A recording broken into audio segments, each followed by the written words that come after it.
तो दोस्तों आज हम फिर से आपके लिए लेकर आए हैं देश दुनिया की तमाम ताजा बड़ी खबरें। सबसे पहली बड़ी खबर में आपको बताएंगे दोस्तों कि गाजा पट्टी में जंग के बीच इजराइल को लगा ब्रिटेन से झटका। ब्रिटेन ने फिलिस्तीन को अलग देश की मान्यता देने का किया ऐलान। यहूदियों को ब्रिटेन से लगा दूसरा झटका। ज्ञानवापी मस्जिद में पूजा रोकने से इलाहाबाद हाई कोर्ट ने किया इनकार। मुस्लिम पक्ष को लगाई फटकार, कहा 6 फरवरी को आना, तब करेंगे ज्ञानवापी मस्जिद पर बातचीत। गाजा पट्टी में जंग के बीच अमेरिका ने मारी पलटी। फिलिस्तीन के पक्ष में आया अमेरिका का राष्ट्रपति जो बाइडेन। यहूदियों पर एक्शन का दिया ऑर्डर। नेतन्याहू को बड़ा झटका। दिल्ली में 700 साल पुरानी मस्जिद और मदरसे पर चला बुलडोजर। इमाम को दिया मात्र 10 मिनट का समय, कहा 10 मिनट में सामान पैक करके मस्जिद छोड़े मुसलमान। गाजा पट्टी में हमास की जीत से पागल हुई इजराइल की सेना। इजराइल की सेना ने कब्रों पर चलाया बुलडोजर तो कफन में लिपटी लाशें कीचड़ में तैरती आई नजर। दुनिया ने इजराइल को बताया आतंकवादी देश। हिंदू श्रद्धालुओं को मंदिर ले जा रहा था मुस्लिम ड्राइवर, रास्ते में आया हार्ट अटैक, बचाई 60 यात्रियों की जान। पूरे देश में मुस्लिम ड्राइवर की चर्चा। तो दोस्तों सभी खबरों को आपको एक-एक कर बताने वाले हैं। वीडियो को लाइक कर चैनल को सब्सक्राइब कर दें। इसी बीच पर तो दोस्तों अगली खबर की ओर। तो गाजा पट्टी में जंग के बीच इजराइल का साथ छोड़ रहे अमेरिका ब्रिटेन। फिलिस्तीन को अलग देश की मान्यता देने का अमेरिका ब्रिटेन ने किया ऐलान। इजराइल के लिए बड़ा झटका। दोस्तों आपको बता दें कि गाजा पट्टी में हमास से जंग हार रहे इजराइल का साथ देने से अमेरिका ब्रिटेन ने इनकार कर दिया है। खबर सामने निकल कर आई दोस्तों की गाजा पट्टी की जंग में अब इजराइल का साथ अमेरिका ब्रिटेन छोड़ रहे हैं। वहीं आपको बता दें कि अमेरिका ब्रिटेन ने फिलिस्तीन को अलग देश की मान्यता देने का ऐलान कर दिया है, जो इजराइल के लिए बड़ा झटका माना जा रहा है। खबर सामने निकल कर आई दोस्तों कि इजराइल के साथ शांति समझौते से पहले ब्रिटेन अमेरिका ने फिलिस्तीन को देश के रूप में मान्यता देने का ऐलान किया है। इससे पहले अमेरिका ने भी ऐसा आदेश दिया था जिससे इजराइल को झटका लगा था। अमेरिका के राष्ट्रपति जो बाइडेन ने गाजा के वेस्ट बैंक में हिंसा फैलाने पर यहूदियों के खिलाफ एक्शन का आदेश दिया था।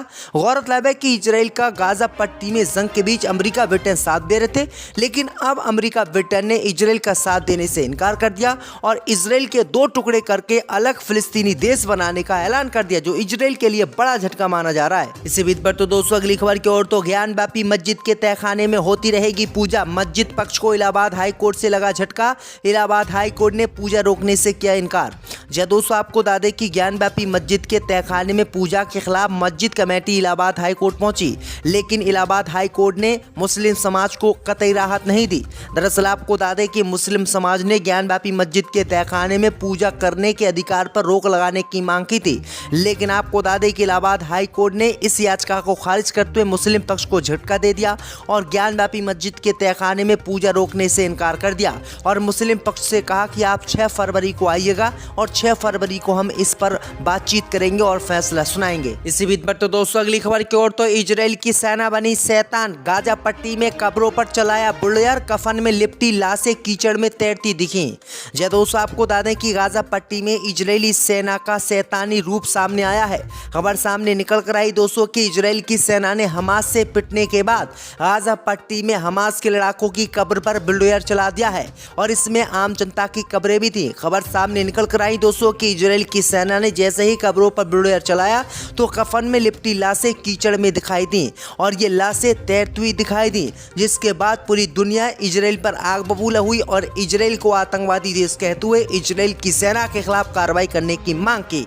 तो ये बड़ी अपडेट आई दोस्तों कि गाजा पट्टी में हमास से पिटने के बाद इजराइल की सेना पागल हो गई है। इसी बीच पर तो दोस्तों अगली खबर की ओर। तो ज्ञानवापी मस्जिद पर पूजा करने पर बोला मुस्लिम पर्सनल लॉ बोर्ड, कहा जब तक सुप्रीम कोर्ट पहुंचोगे तब तक सिर पानी से निकल जाएगा और पूजा होती रहेगी, केस होगा प्रभावित। दोस्तों आपको बता दें कि वाराणसी की ज्ञानवापी मस्जिद में 31 जनवरी को जिला कोर्ट ने ज्ञानवापी मस्जिद के परिसर में पूजा करने का अधिकार दिया था और इसी मामले पर मुस्लिम पर्सनल लॉ बोर्ड ने हैरत जताई है।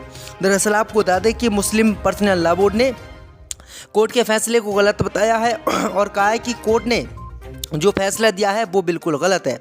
उन्होंने कहा कि अयोध्या की ज्ञानवापी मस्जिद को भी राम मंदिर की तरह ही मुसलमानों से छीना जा रहा है। जिस तरह से बाबरी मस्जिद को तोड़कर वहां पर मंदिर बनाया गया था, इसी तरह से ज्ञानवापी मस्जिद में पूजा कराकर इसको भी मंदिर घोषित कर दिया जाएगा और इस मस्जिद को भी तोड़कर मंदिर बना दिया जाएगा। तो ये बड़ी अपडेट आई दोस्तों कि सुप्रीम कोर्ट जाने से भी जो है मुस्लिम पर्सनल लॉ बोर्ड ने इनकार किया है। इसी बीच पर तो दोस्तों अगली खबर की ओर, तो गाजा पट्टी में जंग के बीच अमेरिका ने मारी पलटी, फिलिस्तीन के पक्ष में आया अमेरिका का राष्ट्रपति, यहूदियों पर एक्शन का दिया ऑर्डर।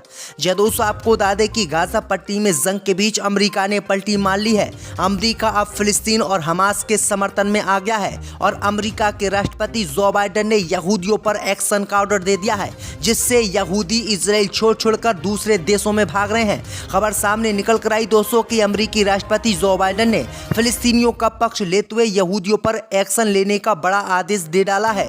अमेरिका का इसके पीछे तर्क है कि वह क्षेत्र में शांति और स्थिरता बनाना चाहता है। अमेरिका को यह भी अंदेशा है कि इजराइल के हिंसक रवैये का लगातार समर्थन कर रहा था तो अंतर्राष्ट्रीय जगत में उसकी इमेज बहुत भद्दी हो रही थी और दुनिया इजराइल को ही आतंकवादी कहने लगी थी। और इसी इमेज को बचाने के लिए अमेरिका के राष्ट्रपति जो बाइडेन ने यहूदियों पर एक्शन लेने का ऐलान कर दिया है और यहूदियों को अमेरिका आने पर बैन लगा दिया है। तो ये बड़ी अपडेट आई दोस्तों कि यहूदियों की अब अमेरिका ऐसी तैसी करने पर उतर आया है। इसी बीच पर तो दोस्तों अगली खबर की ओर, तो दिल्ली में 700 साल पुरानी मस्जिद पर चला बुलेयर, इमाम बोले सामान पैक करने के लिए बस 10 मिनट दिया गया। जी दोस्तों आपको बता दें कि दक्षिण दिल्ली के मेहरौली इलाके में बहरुल उलूम मदरसे को बुलेयर से ढा दिया गया और यहाँ पर एक मस्जिद थी, इस मस्जिद पर भी सरकार ने बुलेयर चलवा दिया। वहीं आपको बता दें कि स्थानीय लोगों का दावा है कि जिस मस्जिद पर बुलेयर चला है वो मस्जिद करीब 700 साल पुरानी है। वहीं आपको बता दें कि डीडीए ने इस पर बुलेयर चला दिया है और उसका दावा है कि यह अवैध निर्माण था। मेहरौली मस्जिद से जुड़े एक शख्स इमाम जाकिर हुसैन ने पूरे घटनाक्रम को लेकर मीडिया से बातचीत की। उन्होंने बताया है कि किस तरह से मंगलवार सुबह के वक्त पुलिस आई और फिर आगे की कार्रवाई की। इमाम ने बताया कि मस्जिद को इन्होंने अवैध बताया और अवैध मस्जिद पर टैग लगाकर इन्होंने मस्जिद को तोड़वा दिया। इमाम ने बताया कि 10 मिनट का समय उनको सामान पैक करने के लिए दिया गया था और 10 मिनट के बाद ही इस पर बुलेट चल गया। तो ये बड़ी अपडेट आई दोस्तों कि दक्षिणी दिल्ली में एक मस्जिद और एक मदरसे पर सरकार ने बुलेट चलवा दिया। आपकी क्या राय इस पर हमें कमेंट में जरूर बताएं। इसी बीच पर तो दोस्तों अगली खबर की ओर, तो संभल से शफीकुर रहमान भर को फिर से अखिलेश यादव ने दिया लोकसभा चुनाव का टिकट। देश के सबसे बुजुर्ग सांसद पर फिदा हुई समाजवादी पार्टी। जय दोस्तों आपको बता दें कि लोकसभा चुनाव के लिए अखिलेश यादव ने मंगलवार को 16 प्रत्याशियों का ऐलान कर दिया है। इन प्रत्याशियों में देश के सबसे बुजुर्ग सांसद डॉक्टर शफीकुर रहमान बर्क का भी नाम है। बर्क अपने बयानों के लिए हमेशा से चर्चा में रहते हैं। उनके बयानों के कारण सपा को कई बार असहज की स्थिति से गुजरना पड़ा। कभी मायावती की तारीफ की तो कभी मुसलमानों को लेकर आक्रामक बयान देकर भी बर्क के कारण सपा निशाने पर रही। इन सभी के बाद भी वर्ग ने सपा की पहली ही सूची में स्थान बना लिया। वहीं आपको बता दें कि खबर सामने निकल कर आई दोस्तों कि समाजवादी पार्टी ने दोस्तों संभल से समाजवादी पार्टी के बड़े नेता शफीकुर रहमान बर्क, जिनकी उम्र 94 वर्ष है, उनको टिकट दे दिया है। तो ये बड़ी अपडेट आ रही दोस्तों। इसी बीच पर तो दोस्तों अगली खबर की ओर, तो हिंदू श्रद्धालुओं को मंदिर ले जा रहा था मुस्लिम ड्राइवर, रास्ते में आया हार्ट अटैक, 60 यात्रियों की बचाई जान। जय दोस्तों आपको बता दें कि उड़ीसा के बालेश्वर में बस चलाते समय ड्राइवर को अचानक हार्ट अटैक आ गया। हालांकि अपनी मौत से पहले उसने बस रोक दी, इसके बाद उसने दम तोड़ दिया। घटना के समय बस में 60 हिंदू लोग सवार थे। अगर ड्राइवर ने समय रहते हिम्मत नहीं दिखाई होती तो बस में सवार लोग हादसे का शिकार हो सकते थे और उनकी जान भी जा सकती थी। दरअसल आपको बता दें कि बस ड्राइवर के सीने में तेज दर्द हुआ। उससे एहसास हो गया कि उसे दिल का दौरा पड़ा है। उसने दर्द में भी सवारियों की चिंता थी। समझदारी दिखाते हुए उसने अपनी मौत से पहले बस को रोक दिया और साइड में लगा दिया और बस रोकते ही वो मुस्लिम ड्राइवर बेहोश हो गया, जिसके बाद उसकी फौरन मौत हो गई। वहीं आपको बता दें कि ये ड्राइवर कोई और नहीं बल्कि मुस्लिम ड्राइवर था और इसने 60 हिंदू यात्रियों की जान बचाई थी और इसका नाम शेख अख्तर खान बताया जा रहा था। तो ये बड़ी अपडेट आई दोस्तों कि किस तरह से इसने हिंदू यात्रियों की जान बचाई। इसी बीच पर तो दोस्तों अगली खबर की ओर, तो इजराइल की गाजा पट्टी में वापसी के बाद हमास के कैदियों को रिहा करने से इजराइल ने किया इनकार।